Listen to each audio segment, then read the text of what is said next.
your hair cut way up high. Get yourself a lawyer, son.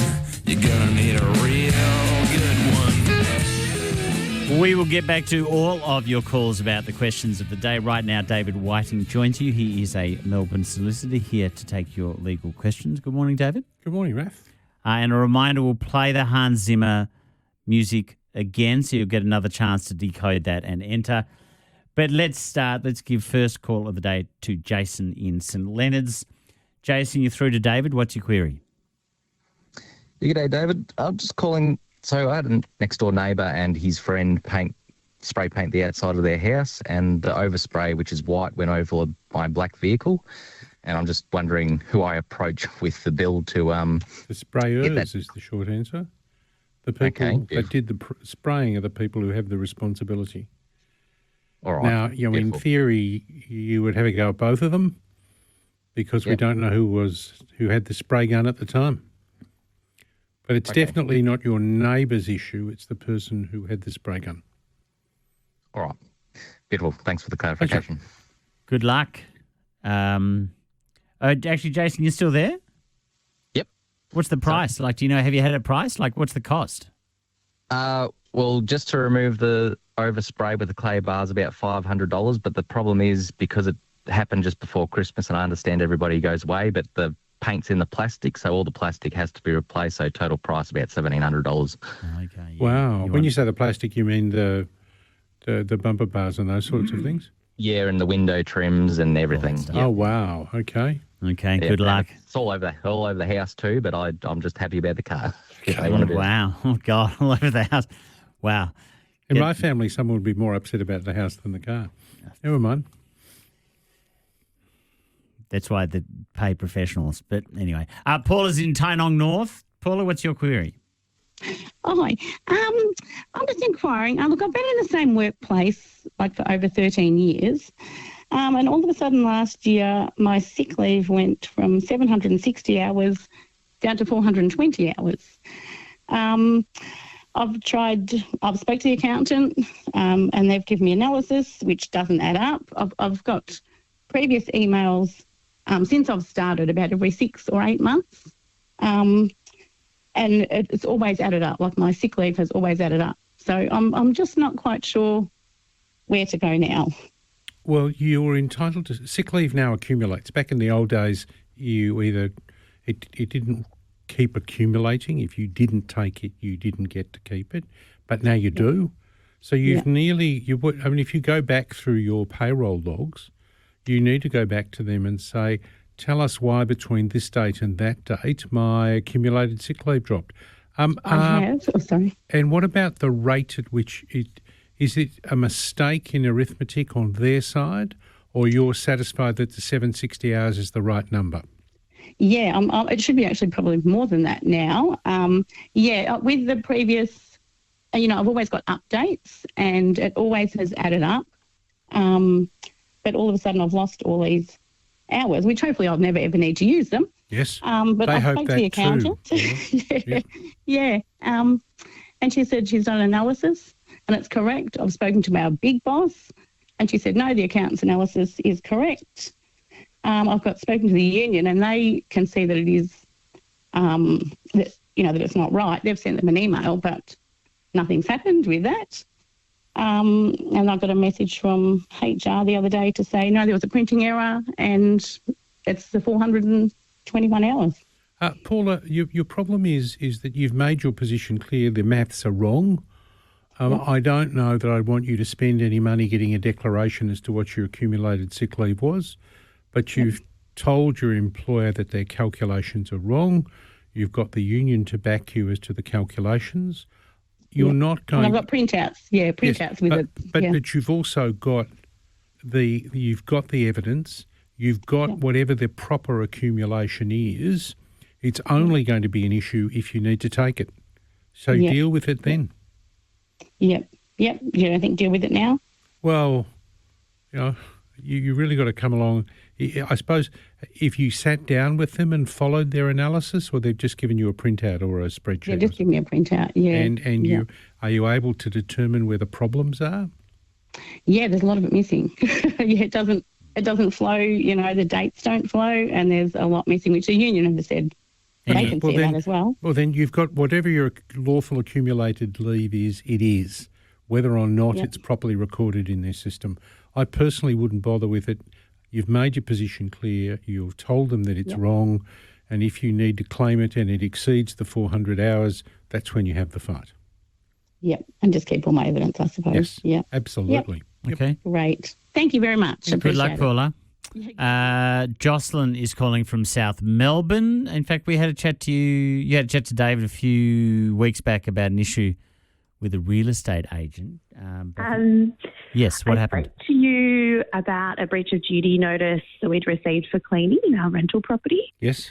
And I took your advice and disputed that with the effective officer in control, the real estate agent. Yeah, you were unhappy with the representative from the estate agent. Yes. Yes. So since then, we also contacted our owner of our property directly and CC'd him into our email disputing the breach of duty notice. And I just got a very generic response saying they'll pass this on to the owner and be in touch. Since then, I've had no further follow-up on the breach. And then a couple of days later, we paid our rent, got a receipt, and then the agent contacted us and said we haven't paid our rent, which was very odd. Absolutely. She'd sent me a receipt, so I then forwarded that to the owner, proceeded to get phone calls from her. She was quite upset with me for bringing other people into it. Oh, you mean the agent has now come to you? What are you talking to my owner for? Yes. Essentially, yep. And we've been requested not to contact him. Since then, just miraculously never confirmed that we paid our rent, but we got an email from her confirming that the owner would like to offer us a 12-month lease and is reducing our rent, which is odd. So I don't think he ever knew about the breach of duty notice. Right. And then since then we accepted that and asked for written confirmation that we didn't damage the bench and some clarifications around our breach, to which I had to follow up multiple times in the past 3 weeks with nothing, no response. And then yesterday I've received an email from the property manager to say that the owner has requested she comes through the property, takes photos to make sure everything's been actioned and resolved in relation to the breach. Yes. And then he'll be happy to discuss the lease and any further rent issues. Oh, so you haven't got a new lease rent yet? issues outstanding. You haven't got a new lease yet? Okay. Because she hasn't replied when we accepted it. She offered, you accepted. Look, Jocelyn, it may be that you already have a new lease. I don't know, right? We haven't signed No. anything. It was just a written confirmation that the owner would like to offer us a 12-month lease and was going to offer us a refund on our new rental amount, which we'd just paid because he was reducing the rent. So, Jocelyn, what's the issue from your point of view? Well, does the written confirmation from the agent stand when they've given us confirmation from the owner that the rent has been reduced and they want to offer us a 12-month lease? It's, Jocelyn, it would really depend on precisely the words used and the context in which they came. So if the offer was a new 12-month lease at this rent commencing on this day, then you have a nice argument that you have a new lease. Okay. But, I wouldn't be game to guess in this conversation everything that's passed between you. But if the landlord wants to come and inspect the quality of the premises, the landlord is entitled to. Yes, absolutely. So, go for it. And might be a win. You could put your concerns to the owner about the agent. Yes. Yep. Oh, no, it's the agent that's coming through, not the owner. Okay. Yeah, all right. Which makes me think he doesn't know again that she's bringing it back up, because once I emailed him all the concerns, we got the rent in arrears email from her, which is very odd. And then a few hours later, it had all backflipped and we were getting a rent reduction and a 12-month lease. So makes you wonder. I mean, in a tight rental market, it makes you wonder what's the communication between the agent and the owner. But look, let the agent come and have a look. Under the lease, they're entitled to. Okay. Yeah, and then I guess we'll just try. I'm going to reply to her today and just ask about the rent and the lease that she'd offered 3 weeks ago. Nothing Okay. worth asking. Nothing, no harm in asking. Good luck, Jocelyn. Stay in touch. Let us know how it goes. It is 10:15 on 774. You are listening to David Whiting. He joins us every Tuesday answering your legal talkback questions. Peter has called from Ocean Grove. What's your question, Peter? Look, it relates to a house that my son and his wife purchased in inner West Melbourne that they've subsequently found to have a lot of asbestos through it. And there was no declaration made in the contract or by the real estate agent prior to purchase. And What do we I have understand, any recourse? Peter, is why would there be asbestos in a new house? No, it's an old house. Okay, it's new to them. Okay. Yes, new to them. Yes. Yes, sorry. So next week, Peter, I'll tell you what the disclosure obligations are for residential properties. Okay. All right. Now, sorry. Yep. So is there a recourse for recovery of costs? That's the next week answer. That's the Can't tell you homework. today. That's the homework. I think you will find there are an extraordinarily large number of properties with asbestos in them in Melbourne. 1 in 3, lots and lots of old ones. And as a general proposition, in many circumstances, they are perfectly safe unless you disturb the asbestos. But I will come back and tell you next week. Okay, so Right. listening next at the start of next week, Peter, we do the homework. And everyone, if you get a homework question, we usually go to David's homework at the start of the segment. So after the 10 o'clock news, David did not have any homework this week. But Peter, you'll get your answer next week. And let's get a query from Bruce, who is calling from Geelong. What's your issue, Bruce? Yeah, hello, David and Raph.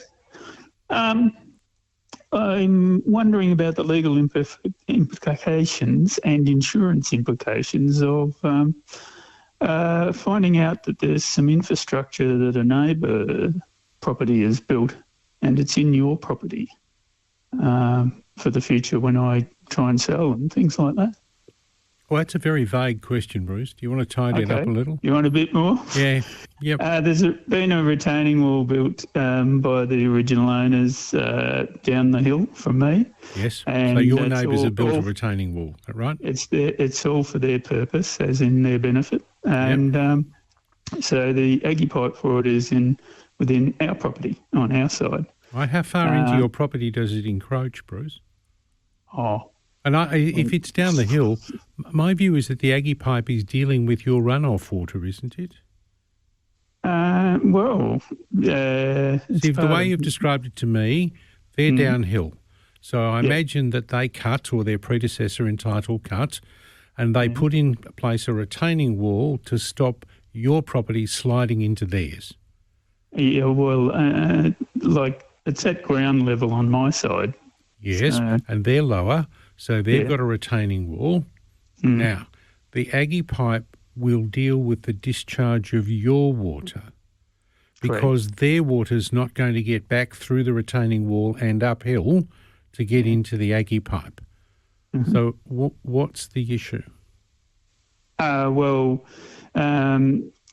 issue is that the Aggie pipe may not have been installed to today's standards 20 years ago. Well, I'm prepared to bet it wasn't. No, but the council just yesterday said to me, well, if I asked them if I applied to build a retaining wall with the Aggie pipe and the neighbours, I was told flatly, no, you wouldn't be allowed to. It all has to be in your own property, and that's the way the rules have been for years, like 20 years ago. But Bruce, houses that were built 50 years ago don't comply with current standards. Are you suggesting they should all get pulled down and rebuilt? I'm just trying to work out where you're going. I look at the Aggie pipe as dealing with the discharge of your water that would otherwise flow into their property. Right. Is your suggestion that they should have built the retaining wall a foot inside their boundary and then put the Aggie pipe on your side of the wall but in their side of the property? Well, that's what the council now tell me. Oh, okay. So, well, I personally...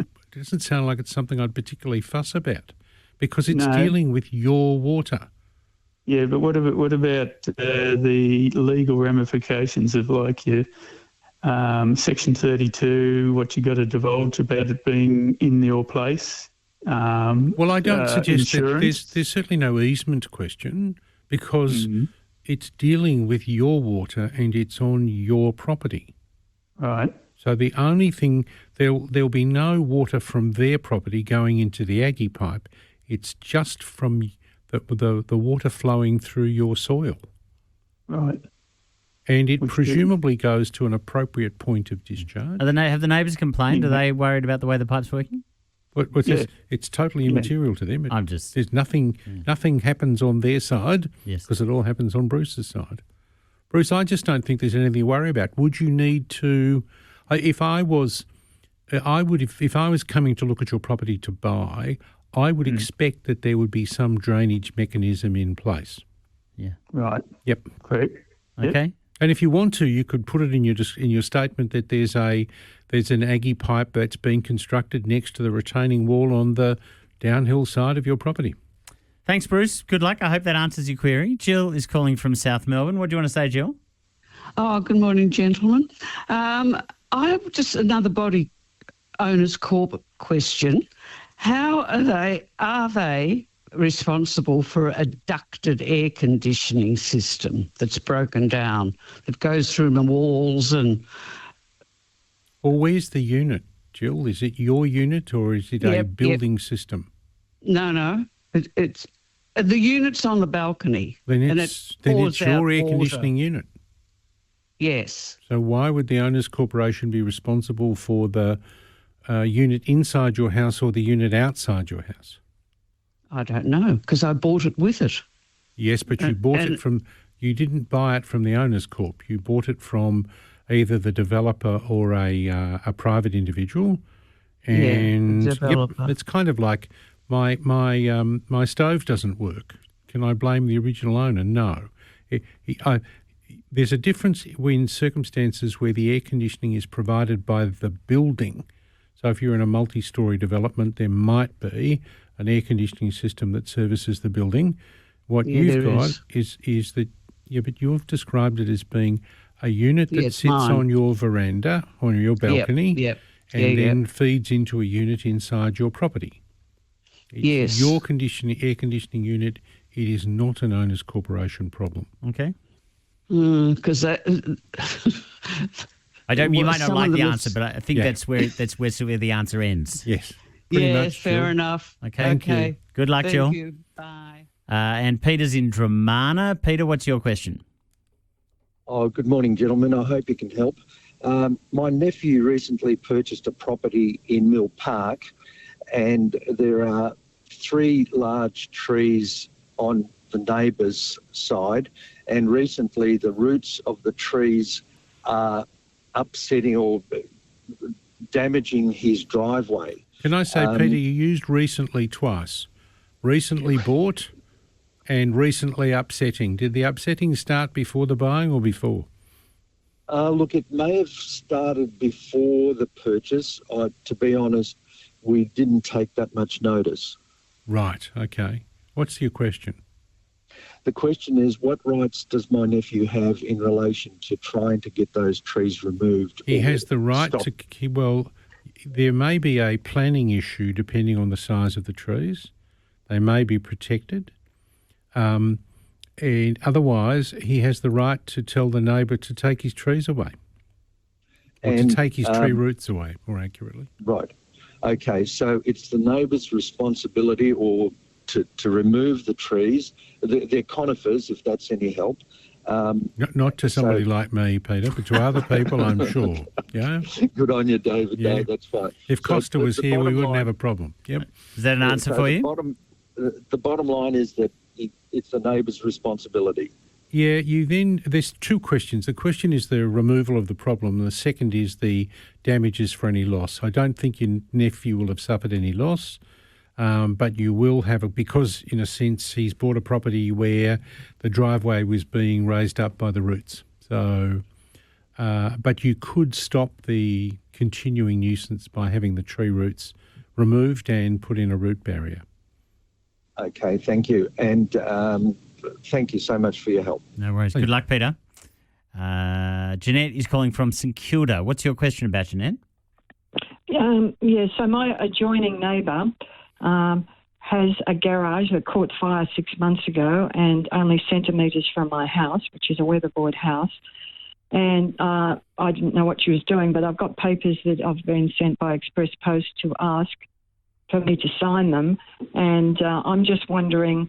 Can I ask, Jeanette, is this a building notice or is this an application for a planning permit?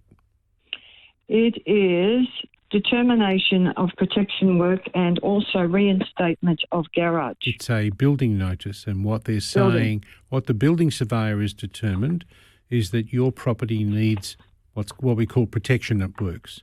It needs to be protected as part of the rebuilding.